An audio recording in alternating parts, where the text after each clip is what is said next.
Hello, everybody. Welcome back to Creating to Cope. I'm Leah Chris, and I have a guest tonight. Yay! Yay! This is Natalie. Hi. She's my first guest on the podcast, which is really fun. And we're in person, which is cool. I live in Nashville, if you don't know, and Natalie goes to college at JMU in Virginia. Yeah. So, I guess we should start by kind of doing a brief summary of how we met. Yeah, that sounds like a good place to start. Yeah, and maybe before that, you can just kind of introduce yourself and like how old you are and... Yeah. So I'm Natalie. I am 20 years old. I'm going into my junior year at JMU. I'm on the dive team. We'll get into that. But yeah, I've known Leah for a long time, and I'm so excited to be here. This is super exciting. That was so cute. That was such a good intro. We should get closer. Okay. I don't know how to start our, story. It's really weird. I don't know. I remember my mom telling me that you would lifeguard at our neighborhood pool when I was, 4. And really? you, loved me and would introduce me to, all your friends. Oh, are you talking about the aquatic center? I'm talking about Ridgewood. Oh. I don't know if you remember that, my mom. Yes, that was a long time ago. Yeah, so, okay. I don't remember that, though. Our hometown is just this tiny town in Southwest Virginia. It's called Christiansburg, and it's basically Blacksburg, which is where Virginia Tech is. And I was a lifeguard basically for, a decade since I turned 15. Yeah. And, yeah, I lifeguarded at our indoor aquatic center, and then a couple outdoor neighborhood pools. Yeah. So I totally forgot about that. But it's okay, I don't even remember it. So. Yeah, so I guess we met there, but where I remember meeting you is I was lifeguarding at our indoor aquatic center in Christiansburg, as well as I was a diver. So we're talking about springboard and platform diving, not scuba diving. This is actually a good time to be talking about diving because people kind of know what it is because the Olympics are going on. So yeah, that's the diving we're talking about. Mm-hmm. And so I was diving in high school when I met you, and I was also coaching the younger team. My group, yeah. Mm-hmm. So I remember... I was 9, so you would have been 18. Oh, yeah, that's crazy. Yeah. What? Okay, yeah, so I coached Natalie in diving. For a long time. And for a long time, all the way through high school. Yeah. That was full circle right there. That was full circle right there. And so... I love how I'm taking over this. Okay, so then so I went to Virginia Tech, and I was a diver at Virginia Tech all 4 years, and I coached our club team and the high school team. So I was her head coach in high school. So yes, yeah, that was really cool. My best friend got to be my coach. Mm-hmm. So yeah, which is funny though because we just developed naturally, I guess, a sister kind of relationship. At first, well, it's still this big sister, little sister. Yeah, you were just this big sister figure for me that you were I have an older sister, but we are nothing alike, and so for you just you were basically me older, and so I could look to you for advice and just as that big sister figure that could give me that advice with especially things like diving where it was sports specific things. But yeah, it was honestly looking back, I'm really God, I'm just so grateful. We're gonna cry. It's cry. The first 6 minutes and we're crying. But I'm just so grateful that I had you and I continue to have you as that older sister. It just kind of never went away. Yeah, it only got better. Yeah, exactly. Aw. Yeah, I'm crying. Yeah, I'm crying. Yeah, no, I think that's so true. It's we are so similar, like so similar. It's scary. It's really freaky. In fact, her mother was scared a little bit. She's going to listen to this. She is. But I worked with and underneath her mom for a long time, just as a lifeguard. And so she saw me at, you got to remember, I was like, I don't know when I met her, 16, 17, 18. Yeah.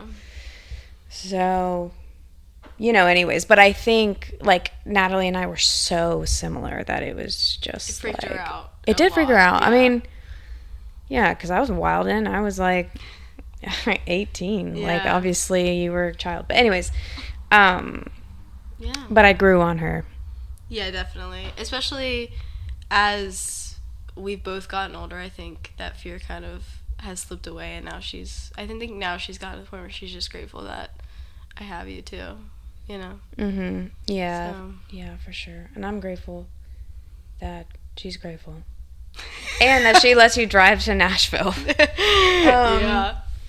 Yeah, so our relationship, I feel like, has changed so much over time. But it started, like, the foundation of it is surrounded by a sport. And so I was thinking, since this is more of like a mental health, like, coping, podcast, we could talk about like different mental health challenges that we have both faced as college athletes or even like high school. Yeah. How we have sort of like how we progress through the sport mentally and emotionally, and kind of how we coped with it, and just a bunch of other fun questions for each other. I'm excited. It's gonna be fun. I know, I'm excited too. Okay, do you want to start, or do you want me to start? Yeah, I'd love to start. Okay. So I'm currently a student athlete, and you were a student athlete. You did, all 4 years diving. So how did you go about transitioning between being like a student athlete to, like, after your 4 years were up? How did you, I guess, like, what did you, I don't know, like, how did you handle that transition out of the sport? Yeah, out of sport. That I think is such a good question. I've talked about this a lot, just like in passing and in conversation. I think the transition from being a college athlete to leaving the sport, like retiring and going into real life or like another education program, is honestly, like, I don't know, it's a mixture of feelings and emotions, but it's honestly very tough. It was tough for me, at least, because I was like, it was like I had so much freedom, but I also hello. Natalie is allergic to cats, and my cat is literally on her lap. Come here. He's just obsessed with me. I know, he's so sweet. So there's a sense of freedom for sure, but you go from being told what to do literally every single day and having a schedule made out for you for every single day, even in the summertime, if you train in the summer. And so having having to build your own structure, like my own structure, was hard. Yeah. For me. And honestly, I will say it was hard because I got another degree, so I went to school for another 3 years. But that was hard, but it was not as hard as like leaving that and going into the real world, quote unquote, which is like what this whole podcast is about. But I think I had a huge support system when I left the diving world because I was still in it. I didn't go anywhere. I was still coaching the same team. I was still in the same area. So it was actually later that it was like kind of difficult because I was like, man, I kind of wish I had that structure and those mentors, Yeah, I think for me, I'm just like I've just been diving my whole life that like, it's like now I have like this finish line that I can see. Yeah. And it freaks me out. Like it's so freaky. I'm just like, I've been doing it all my life and I know I'll be fine.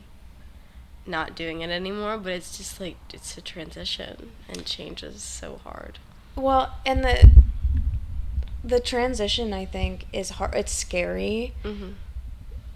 Like, leading up to it, the build-up is scary because it's a huge part of your identity. Yeah. I mean, like, when you're, especially like, being a college athlete, so much of your identity is in what you do. Yeah. Because that's what, like, you're known for, quote unquote. That's what you're, like, constantly working towards, is being a better athlete.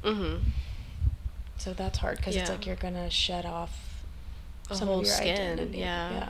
No. Yeah, it's definitely hard to think about, for sure.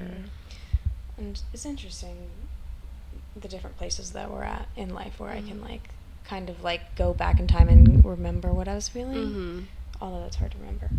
No. I think that's why, like, or at least for me, like, you're such a good mentor, because you've been there and you've done it already.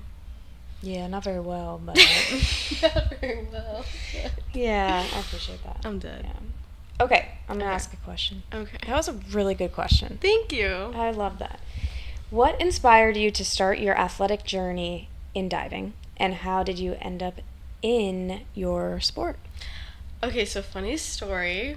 My aunt got one of those, like, American Girl doll create your own adventure books. Yeah. And it was diving. Wait, but what? No, I don't think you've told me this. No, it was literally a book. Gosh, I think it was called Dive Right In or something. And I think my aunt got it for me because we were swimmers. Like, my mom had us all in swim lessons. I hated swimming. I literally could not. Like, it's not my passion. But I got this book, and it was diving, and I'm sure she thought it was swimming, but I was reading it, and I was like, Mom, like, I kind of want to do this.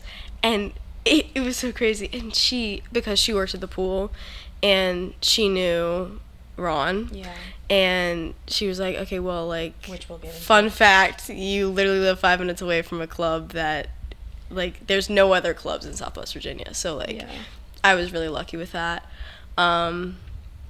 But yeah, I guess, like, I did that, and I was 9, so I got it for Christmas. My birthday's the day after Christmas, so I guess when I was 8, about to turn 9, and I was doing a lot of other things at the time because I, like, hadn't really found my passion yet, and, like, looking back, I remember feeling so distraught that I, like, didn't know what I, like, wanted to do, which is crazy because I look back and I was like 9, like. No, but that's so valid though. And, like, literally I'd done everything. I took violin lessons, I did, like, gardening classes, I played soccer, I played basketball, like, I literally, like, nothing stuck. And, like, you're like, nothing is amazing. I, like, vividly remember having these moments of, like, I haven't found, like, my passion yet.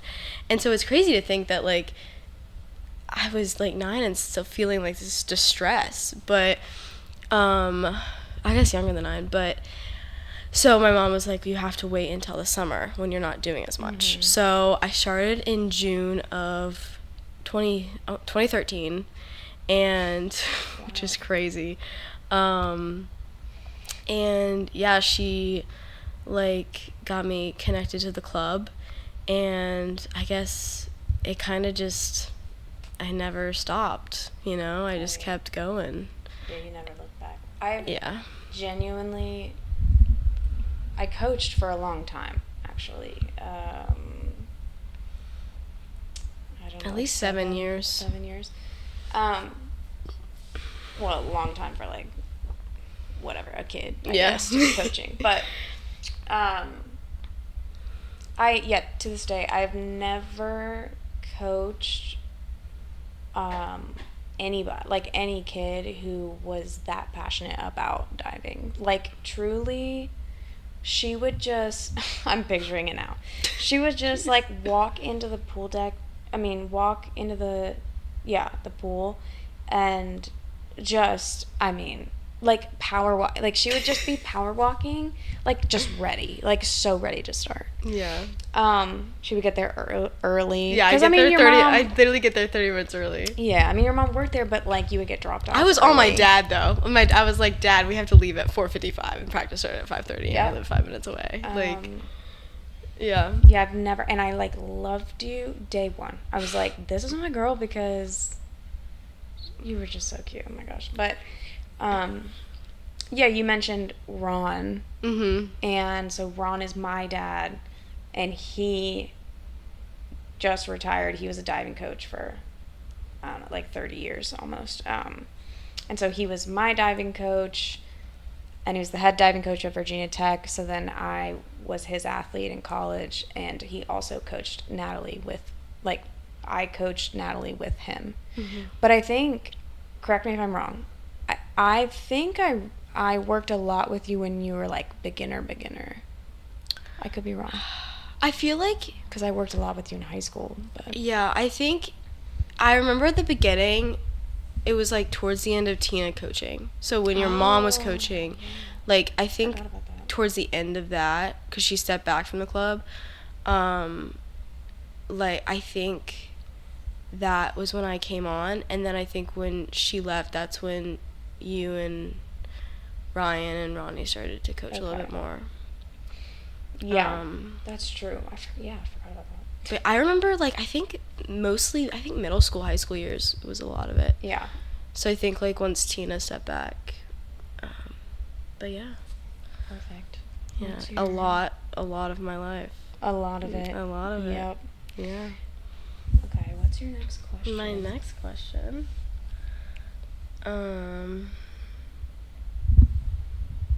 Okay, so this is another transitioning question from sport to, like, no sport. What was the biggest mindset shift that you had to have when transitioning to life without sport?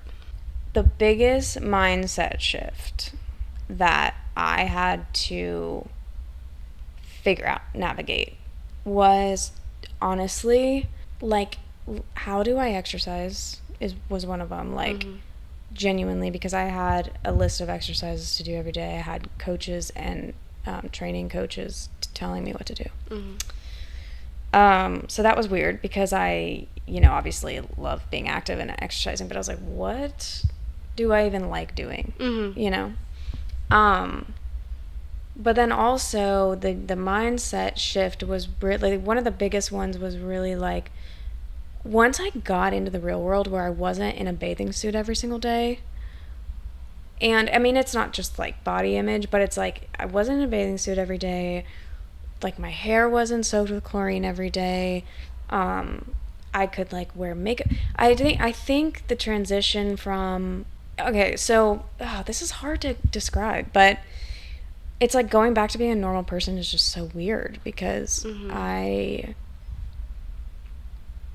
just felt like I had to figure out my own structure, which I really didn't like at first. But I will say, like, going back to, I'll just say body image, because for female college athletes specifically, just like doing research and stuff on it, like, struggle a lot with that because, and male, actually, I'll just say that too. But we struggle a lot with that because we're trying to meet numbers, we're trying to get better and stronger, but like stay small and blah, blah, blah. So, plus we're judged every single day. Yeah. So not even, like, body and physique aside, we're judged on dives. And so a lot of it was around numbers and averages and stuff like that. And it was just weird, like, in the real world, it was a sense of freedom to be released from that. But I was like, oh, none of that really matters. It's a bizarre concept, but it's like I got into like running because I wanted to stay active. And I would like have to run a certain distance or something. And then I'm like, wait, no, I don't. Like, I still struggle with this though. Like I would set my standards so high because I feel like I was pushing myself every day. Yeah. In that environment. Because you always have something to work towards. Yeah. So figuring that out in like a healthy mental way was hard. Yeah. But it was really enlightening to like be like, oh, that doesn't really matter in real life. Mm-hmm. Like body fat percentage and like how much you can bench and stuff. Like it matters to people who like really enjoy that, and that's what, and they find their identity in that too. Like I know like you love powerlifting and all that. So, but like for me, I didn't enjoy that. Like in sport, it's like if you can back squat this much, that like that shows improvement. Exactly. So like in your head, you're like, I'm not improving. Exactly. Yeah. And it was like those thoughts like consume you, you know, when you're a competitor. So being in the real world, I was like, it was hard to release that, but it was also very freeing. Yeah. I think one thing that is important to say is like, I'm an exercise science major, and it is really interesting to me how, like, when you're an athlete, you're training your body to be a machine. Yeah. Like, it has a purpose to do these extraordinary things that, like, you are training to the specificity to get to that goal of, like, you're not gonna have to do a front 3.5 to get your salary, right? Like, right? You don't need to have that. You know, you don't need to train that way anymore. And I think a really good, honestly, a great thing that I've noticed in the Olympics is how people are pointing out that like all of these body types are being shown because they're all capable of amazing things. And that's kind of sidestep, but like, just like it. Honestly, like, and it's really easy to like say it out loud. Yeah. It's harder to believe it, but seeing all of these different body types shown at the Olympics because they're capable of being the best in the world, it's inspiring. And I think a lot of people who, you know, I think the way we look at athletes is changing because that like muscular, skinny look is not, I think that's how athletics used to be portrayed. Yeah. And this is a sidestep from what you're saying. No, but I mean, this is all about mental health and especially athletics. But like, it's an amazing to see. And also, these athletes are going onto social media and being like, this is what I look like. Yeah. This is real. I love that. And I think it can be really inspiring because, like you said, we are in a bathing suit every day. So, like, you know, like you compare yourself to everybody around you who's in a bathing suit as well, and these judges are judging you, and they're probably subconsciously thinking things too, which is hard. Well, because they're judging. I mean, our whole sport is based on our bodies. I mean, we're literally like, we are the football in football. Like our bodies are. Like our bodies are the sport, and so they are critiquing every part of our body during the whole dive. How it looks. And I think like it's amazing to see. And also like in the Olympics this year, I feel like more body types have been there. Like they're not all like, I can feel like 20 years ago they were all really skinny and like lean and skinny was like the look, but like now this year I've noticed so many more body types, and they're the best in the world. They're there. It's not like they got there through hard work, and like you can, if you're naturally not that skinny, like you can still be a really good diver. You know what I mean? And so like I think that's also a good point, is like even if you look at your sport and you see people who do not look like you, and you know, especially as a young athlete wanting to look like them so much, I think like if you like embrace what you have, you are capable. Like you don't have to try and look a certain way or to appease like the judges or whatever. Like I think if it is possible to get to where you want to go no matter what. Should we just end the episode right there? Because that was outstanding. I don't know. That was so profound. I think that's why I love the Olympics so much, especially identifying as an athlete. Like, because I think like people are athletes. I mean, well, okay, obviously. So, but I think people are like, I was an athlete for a very long time, but they don't like identify as like, that's not like a like integral part of their like identity. Whereas like for us, it is.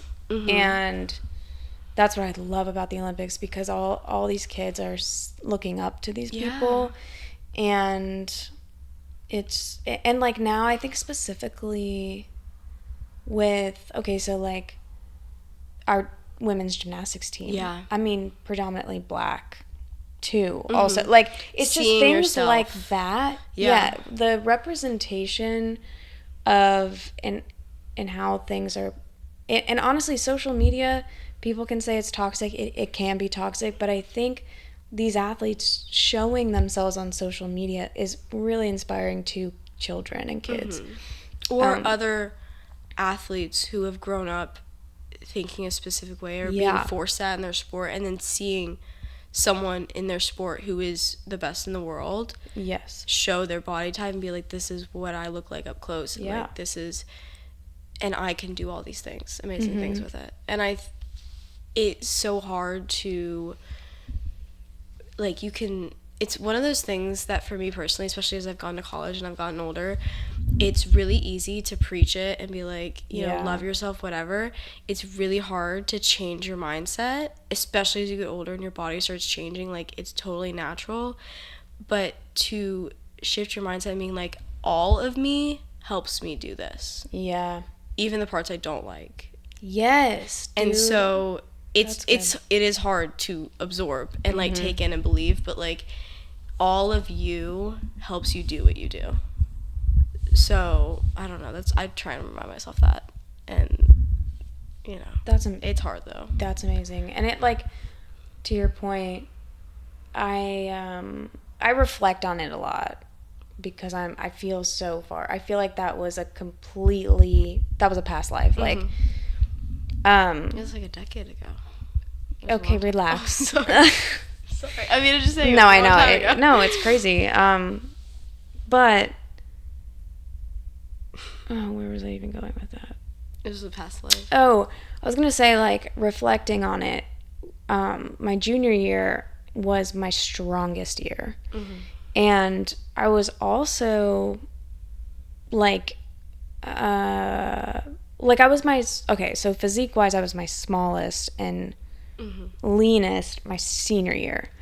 My junior year, I was probably like trigger warning, but just like, I was definitely heavier, like significantly heavier, strongest by far, like my best year I've ever had. And I didn't like a lot of parts of me that year, but I wasn't as strong my senior year. Yeah. But so anyways, I was more successful as an athlete my junior year when I was stronger. Yeah. And I had, so you don't, like you said, like it's harder obviously to see it in the moment rather than like looking back on it, especially if you're in it. Yeah. Still, but yeah. That's tough. Yeah, it is. And I know it's tough for men as well. So I definitely want to talk to a male athlete too on that, because, you know, the stigma around that whole thing is so different. And that's a whole other, you know, issue. But yeah, especially sport versus sport, you know. Yeah, exactly. Yeah. Yep. You have a question for me? Yeah. Yeah. I was just like, what? I don't even remember your question, because we'll just... That's okay. Yes. Can you describe a moment or achievement in your career that you are particularly proud of? Oh, gosh. I don't do this very well. Okay.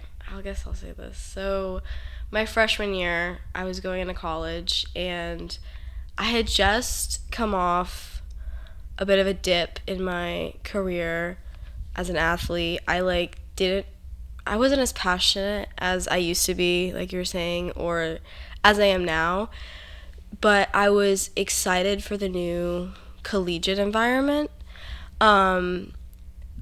So I got to school, and literally once competition season started in October, I started getting like really sick. I was really sick, and I got diagnosed with Crohn's disease in November of my freshman year. So I really wasn't able to train at all the first semester, and then second semester I I lost a lot of weight during that time period because I wasn't able to eat. Like, I wasn't even getting out of bed. So I had to get back to the athletic body. I was very weak.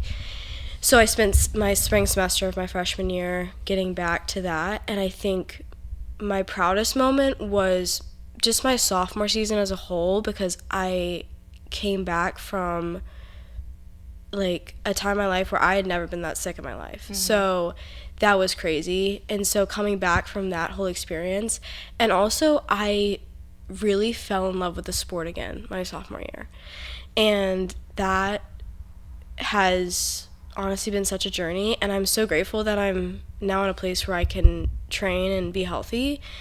But I look back and I'm like, it was a crazy time period. I'm just proud that I stuck it out, and because I feel so much joy again. Like, I feel like a little kid diving.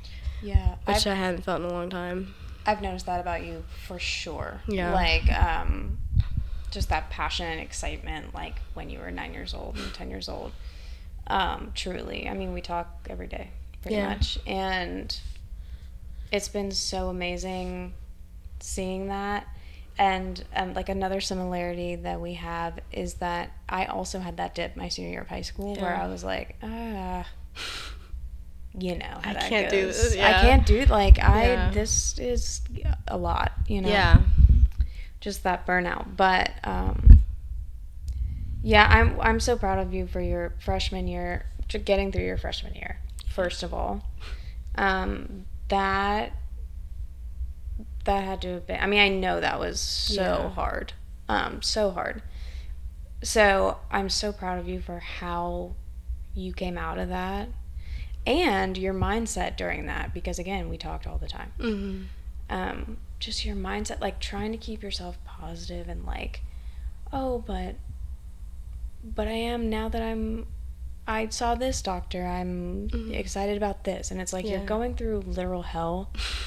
Yeah. And that's something I just love about you, though, is the way you speak so, like, humbly, and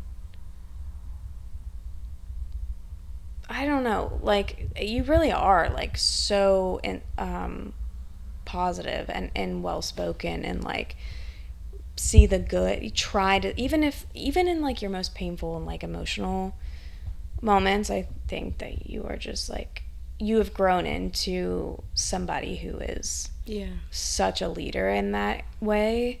Like, really try to focus your energy on looking at things that are positive, or looking at future things that you're going to get to, like goals and stuff. So the way you came out of that was pretty unbelievable, because you are like, I mean, look at you now. Like, look at everything that you've done in the last 2 years. It's crazy, but that's a really good achievement. I think for me, like, during that time period, if I wasn't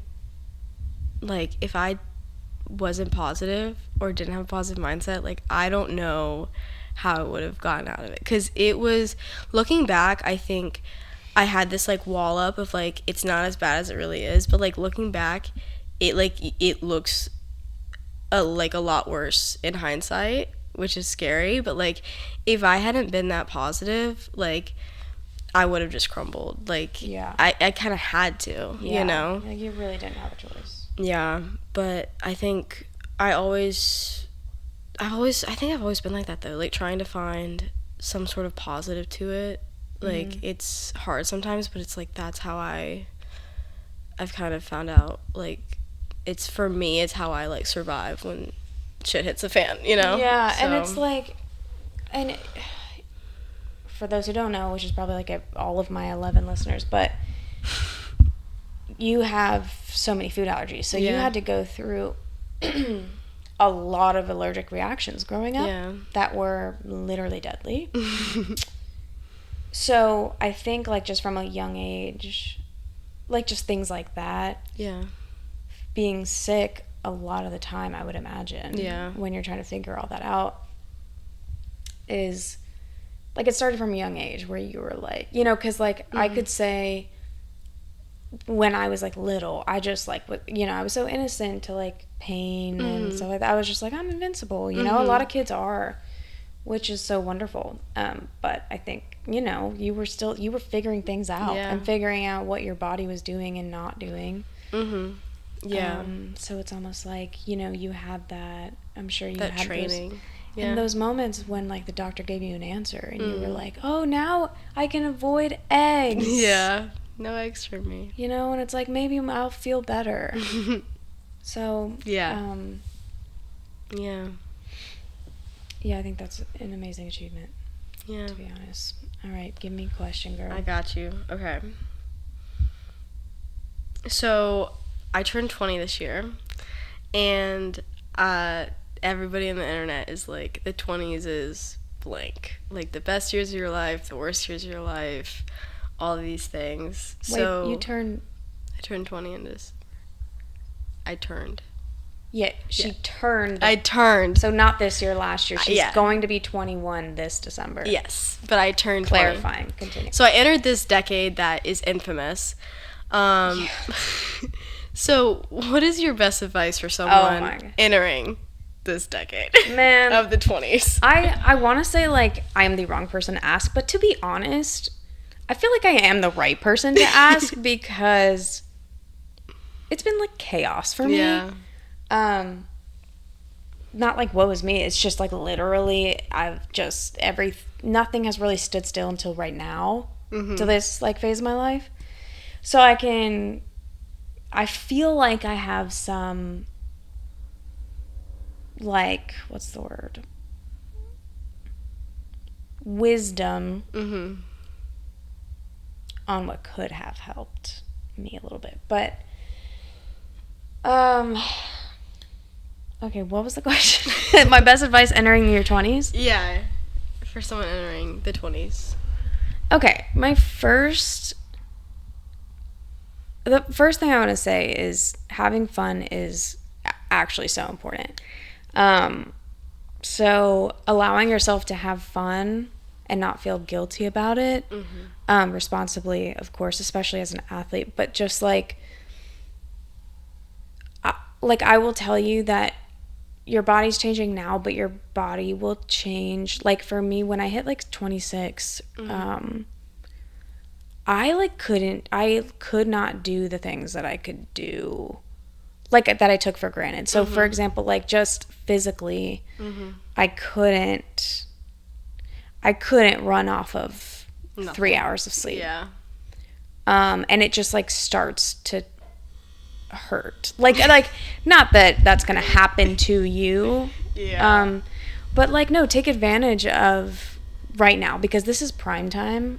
To be honest, like, physically, you're, like, kind of in that prime. Everybody is physically in their prime. There's not, like, a prime and a high and a low, okay? I don't think that, but I think energy-wise, that's the word I'm looking for. Energy-wise, like, take advantage of that energy, because it does go away. Like, I loved being energetic and, like, I mean, it's literally, what time is it? It's 1:08 a.m. and I'm literally, if I'm not in bed by, like, 8:08 p.m. every night, I, like, get anxious. So, anyways, but take advantage of that energy, because so many memories like this come from staying up late with your friends or family, or, like, you know, like, doing a Lego set and watching a movie, or, like, craft, whatever. So have fun and like, take advantage of that energy, because I have made a lot of memories in that period of my time. I like that. That's hard for me, though. I'm such a workaholic. I know you are. I, like, struggle with the balance, but I'll try. I think another like, piece of advice, I would say, man, I feel like I have so many, so I won't ramble. I'll try not to ramble on, but is, like, trust, like, 100% trust your instinct, no matter what like, know how to identify red flags, or do your best to, like, identify red flags in, like, potential bosses, potential coworkers, potential, like, so you're in exercise science, so like, if you can, like, kind of make note of red flags in the way that the system is run. Okay. Does that make sense? Like, no, yeah.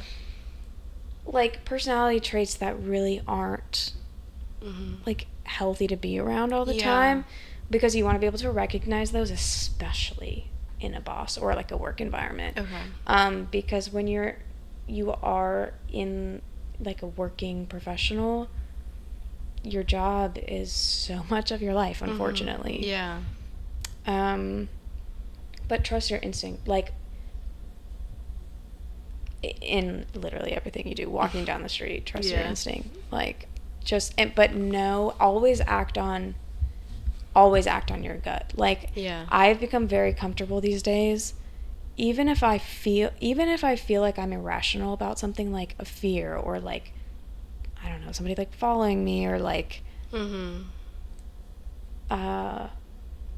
or like even going the wrong way, like directionally, if I feel like I'm actually not going the right way, like, pull over and check. Figure it out, yeah. Because, like, most often your instincts are correct, and I know that's, like, common knowledge, but especially it's freaky when they're right. And especially being an athlete, a college athlete, because you, honestly, I'm going to go out on a limb here and say, a lot of time you're not trusting your instinct because you're trusting your coaches. Yeah. And you're trusting what other people are telling you. You're having to, like, put your faith in something other than yourself. Oh, 100%. I mean, I couldn't do any of what I did without putting my faith in my dad, who is my head coach. And also, like, a higher power that can be, like, whatever for anybody. But, like, I could not have... Yeah. So you are putting your faith in so much more so many more external things and factors, but when you are out in the world yourself, and, like, you are figuring it out yourself, just trust your gut, trust your instinct. Because I wish I had done that, and I didn't, and I think that's why the first half, or like 2/3 of my 20s, I felt like I was just out of place and not where I was supposed to be. Yeah. And so when you look back on it, it's like, oh, I actually have always hated this area. Why did I live there? Yeah. In a way. That's like an example. Or there are things that I don't like about that environment. Why did I just, like, take that job because it was the first one offered to me? Yeah. You know what I mean? So keep your, mind and heart open. Yeah. That's some good advice. See, this is perfect. Yeah, this is a really good example of us, because I just feed off of all of your experiences. Yeah, well. Yeah. I don't know. It's interesting. My 20s have been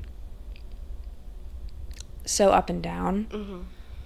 Like, I swear that I have changed as a person. Like, I've been changing constantly. Like, going into my 20s, I honestly, like, I really identified as, like, a good, like, wholesome, all-around individual, friend, daughter, stuff like that. But then I had some rough years where I just did not deal with whatever I was going through, like, at all. Which is funny, because I was becoming a therapist at that time, and so I just prioritized other people's feelings, and I am rambling now, but I've just changed so much in the last decade that there just comes a time, like, if you do get off track or are really unhappy, look at what you can remove from your life that is not serving you at all. Yeah. That's such a hard thing to do.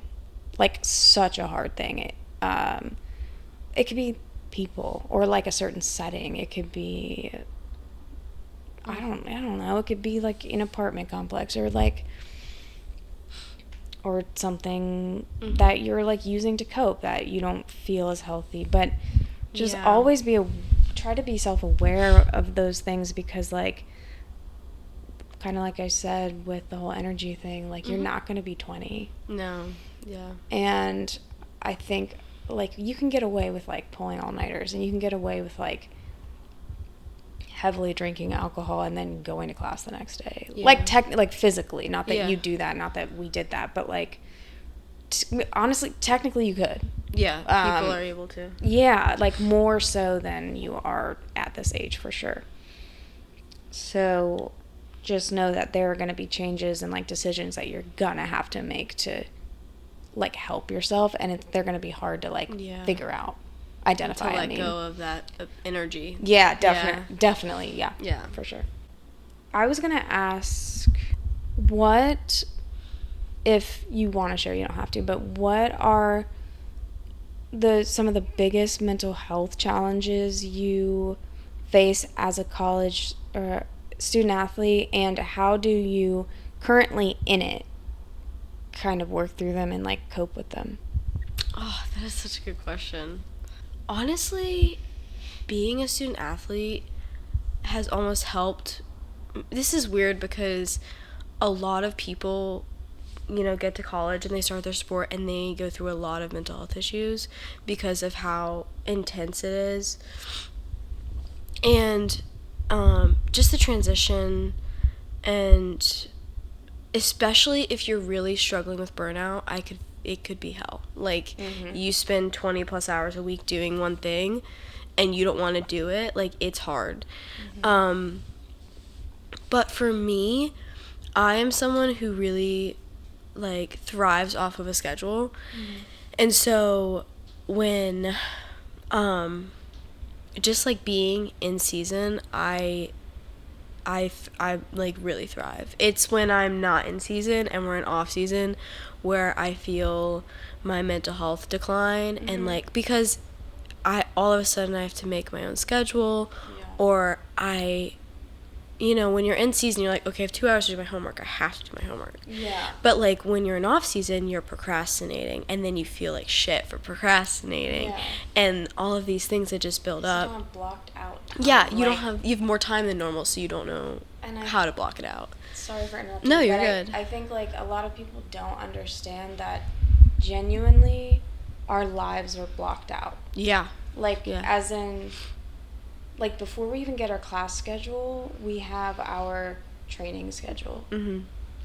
And those are, like, I don't know how it is at JMU. I'm assuming it's the same exact way. But it's, like, those are the first things that are put into our schedules. Yeah, exactly, yeah. So that the athletic academic advisors can put in your classes around that. Yeah, that's exactly how it works at JMU. And it's nice because you know what you're doing during those time periods. But it really can be a lot, and there are moments where I'm like, I'm leaving my house at 6:45 a.m. I'm not coming back till like 8 p.m. I don't miss and that. That's hard. That's really hard, especially as someone who I need to like reset in my day. And so knowing that I can't be home until 8 p.m., that's probably the biggest issue I have. But yeah, it can be tough, and I've seen it affect a lot of people in my personal life, like being a student athlete and how hard it really is. And I think, a lot of people look at it like, oh my God, they have like, they're a student athlete, they're like so cool, and like, and it is a privilege. Like, for sure. I'm so grateful that I have the opportunity to be one. For sure.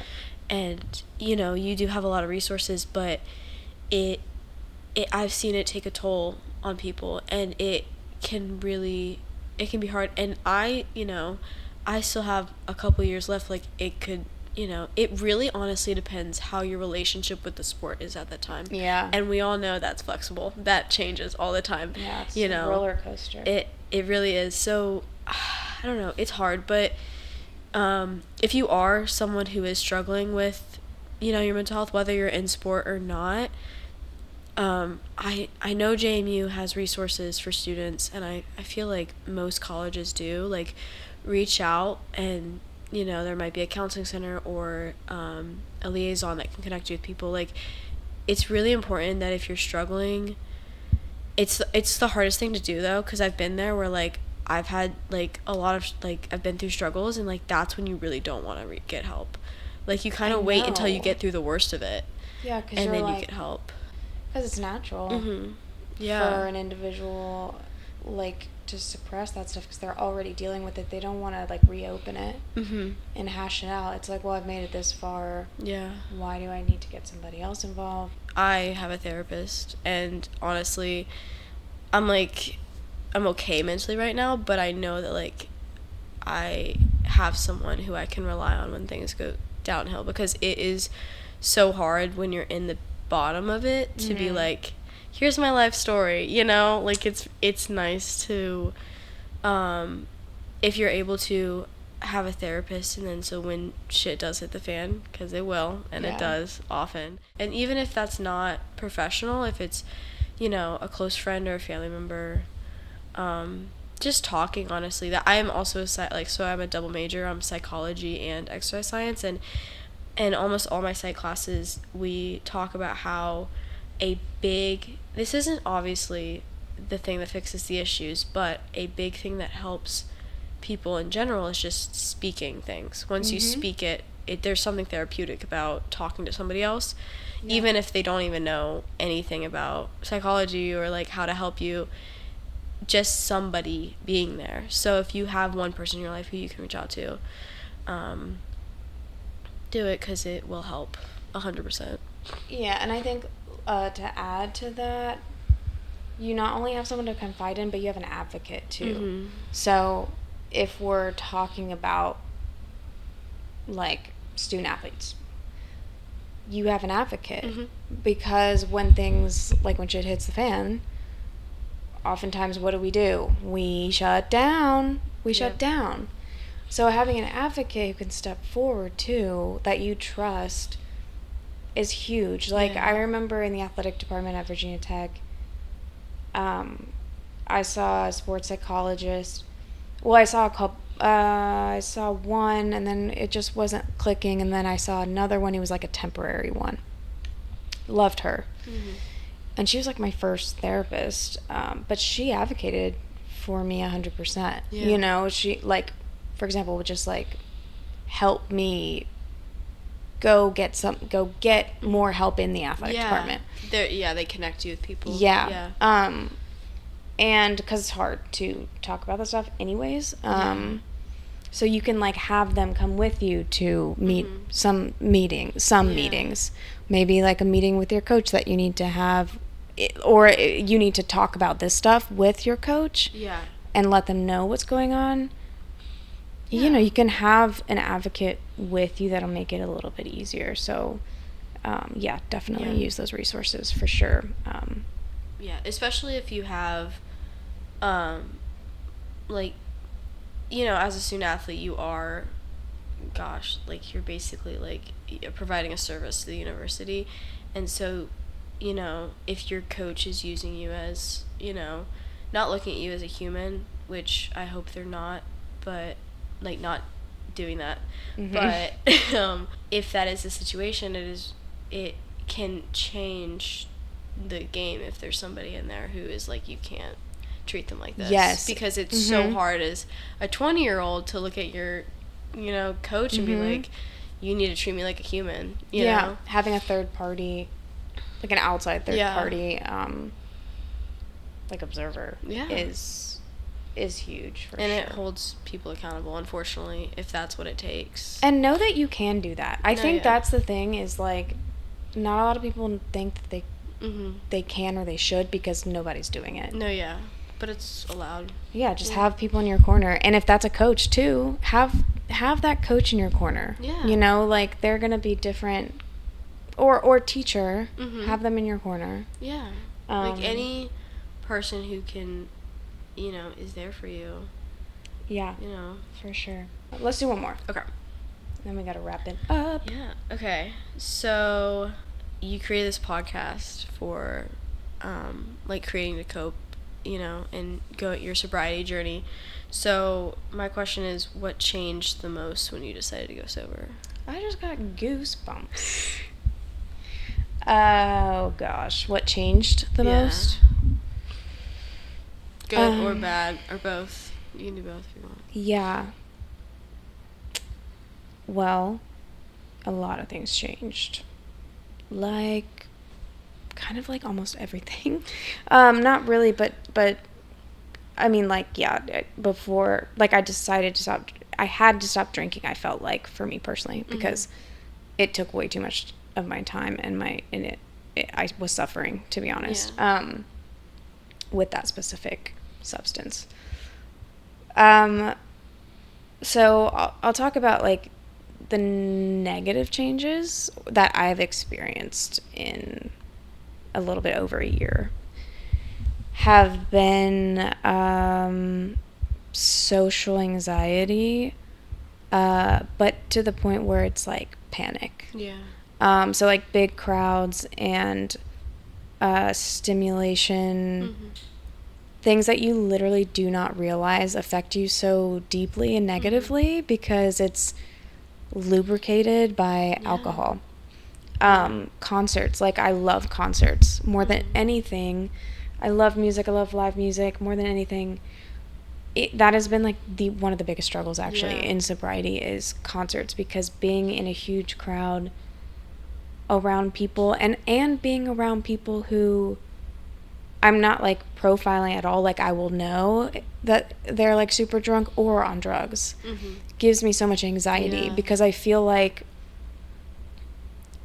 I don't know how to explain it, but I just feel like I'm stuck. Like, I feel like I'm stuck in a crowd or something, and that comes from a lot of like past stuff too. But anyways, like, when I was drinking, it didn't matter. Like, you know, because I was drinking with my friends, and like I was always super outgoing, and I reclused a lot because I couldn't handle the environments, and I still cannot handle certain environments, especially if I don't have the support that I need in those environments. But yeah, I refuse to go certain places still. To protect your peace. To protect my peace, myself in general, because I definitely have a higher level of respect for myself. But and I'm proud of you for that, to be able to like create those boundaries. It can be hard to like, because you're not only giving up something that you've basically, you know, has created such a big role in your life, but then you're also having to give up all these other smaller things that you enjoyed. Like, that's so hard, and I'm proud of you for being able to set those boundaries. Thank you so much. Yeah, it's hard. I think it's mainly, so like, you think that when you give up alcohol, okay, so me, I thought that giving up alcohol was gonna be, actually giving up the substance was gonna be really hard, which it is so hard. But what I mean is, so I'm not like, this statement isn't, I thought alcohol was going to be hard to give up, but it wasn't. This is a statement, like, I didn't think about, I started it wrong, but I just didn't think about how hard the little things that would trickle down would be emotionally for me. Like, for example, going out and trying to be social, and the anxiety of, what if my friends, like, what if I'm not fun anymore? That was huge. Because that I'm like literally throwing parties, themes, decorating, glitter all over my face, like, which I still do, but I felt like I had lost that, and I felt like my friends had lost that too. So that, losing like good, quote unquote, good characteristics that people liked about me. I think that can be hard for anybody who has an unhealthy relationship with anything. Like, to be like, it is a part of me, and so if I take that away, the people around me who like me won't like me anymore. Whether that's a substance or, you know, a codependent relationship or just anything, like having an unhealthy relationship with anything, you can feel like it's almost like a part of you, and you're taking away a part of yourself. Oh yeah, 100%. And when I think with an unhealthy relationship or codependent relationship with anything or anyone, you are immediately, you're automatically going to surround yourself with like-minded people. And so sometimes. Luckily, I've been blessed with, like, really great friends, but, like, there have been, like, friendships and relationships in general that have changed so much because it's like, oh, we only really had that in common. Yeah. Like, we only really went out and drank together. Yeah. And we didn't really have any, like, yeah. Foundation and, yeah. So that changes. But yeah, but I think, like, a positive God, yeah, this is so crazy to talk about, but positive change. But I think it's good because it's kind of like if somebody is on the verge of it and they're afraid. Yeah, it's freaking scary. It's scary, but I think hearing you, talk about the, like, hard changes can help them, like, prepare. Yeah. And, like, just consciously, like, mentally, like, a little bit more, and, like, you can, I don't know. I think sharing the bad things is really important. Yeah, I love hearing people's sober stories because they're all so different. I actually hear a lot that the beginning of sobriety is kind of euphoric for people. Yeah. For some people. And it wasn't at all for me. Like, it was, well, granted, though, I made this big change during a huge time of change in my life. Anyways, I moved from my, like, home to Nashville, Tennessee. 6 hours from home, which is, like, probably not a lot for some people, but that was the furthest move I've ever made. Yeah.